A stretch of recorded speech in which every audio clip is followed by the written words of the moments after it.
যদি অর্থনীতির গণতন্ত্র করতে না পারেন, দেশের সাধারণ মানুষ যদি অর্থনীতিতে অংশগ্রহণ করতে না পারে, আপনার রাজনীতি সফল হবে না, আপনার গণতন্ত্র সফল হবে না।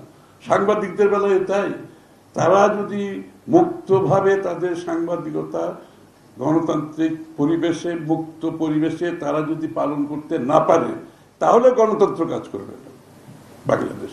কমিশন যেটা বিএনপি গঠন করতে যাচ্ছে সাংবাদিকতাকে মুক্ত করার জন্য, আপনাদেরকে এই কথাগুলো পরিষ্কারভাবে বলতে হবে।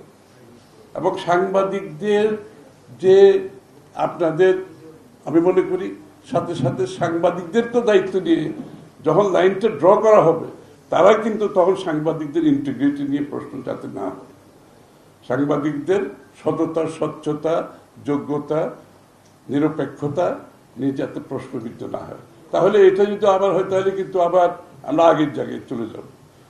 এবং সাংবাদিকদেরকেও আজকের বিশ্ব প্রেক্ষাপটে যে পরিবর্তিত অবস্থায় সাংবাদিকতার যে পরিবর্তন ঘটছে, আমাদের সাংবাদিকদেরকেও সেই জায়গাটা আসতে হবে। তো আমাদেরকে বুঝতে হবে সেই জায়গাটা।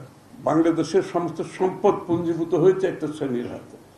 যে জন্য আমি গণতন্ত্র এর কথাটা বারবার বলছি, সাংবাদিকতার মধ্যে, অর্থনীতির মধ্যে, রাজনীতিতে বলছি, যে এই জন্য আমাদের এই জিনিসটা আনতে হবে, যাতে করে সম্পদেরও একটা বন্টনের একটা ন্যায্যতা থাকতে হবে সব জায়গায়।